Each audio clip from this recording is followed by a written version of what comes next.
This is the story of the night when Jesus was betrayed, and in the middle of chaos, he reached out in mercy and healed the ear of his enemy.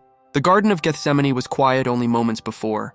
Jesus had been praying, his disciples weary and confused. Then the silence broke.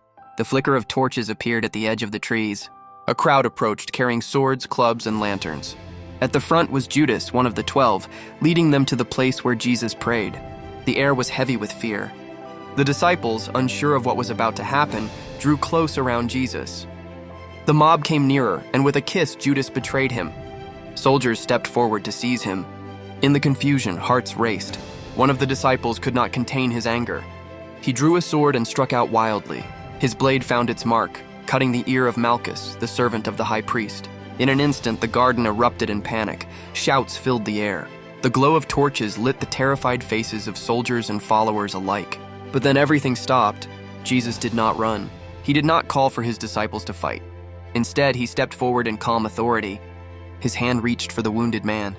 In the chaos of betrayal, violence, and fear, Jesus bent down and touched the servant's bleeding ear. What had been torn was made whole again. The wound closed, the pain vanished, and Malchus stood in shock as his ear was restored in an instant. The soldiers still moved in to arrest him. The chains were ready and the night of trials was beginning. Yet in the middle of this moment, Jesus showed what kind of king he was. He would not win by the sword. He would not strike back when wronged. Even as his enemies surrounded him, he chose mercy. That night revealed the heart of God. The servant came to take part in the arrest of Jesus, but instead he became the last person to feel the healing touch of the Savior before the cross. It is a reminder that Jesus does not just heal those who follow him. He brings restoration even to those who stand against him.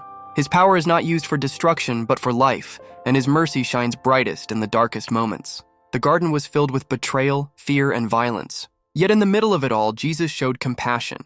In the very act of being taken away, he left a final mark of love, a touch that could never be forgotten.